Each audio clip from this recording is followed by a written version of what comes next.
ఎవర్రా అమ్మాయి? భలే ఉందిరా. ఒక్క అమ్మాయిని ముగ్గురెలా ప్రేమిస్తారయ్యా? లవని చూస్తే ఎవరికైనా లవ్ చేయాలనిపిస్తుంది తాతయ్య.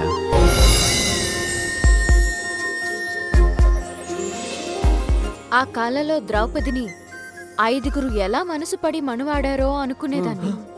కానీ ఈ కాలంలో ఏకంగా మీ ముగ్గురు నా మీద మనసు పడడం చూస్తుంటే అది సహజమే అనిపిస్తోంది.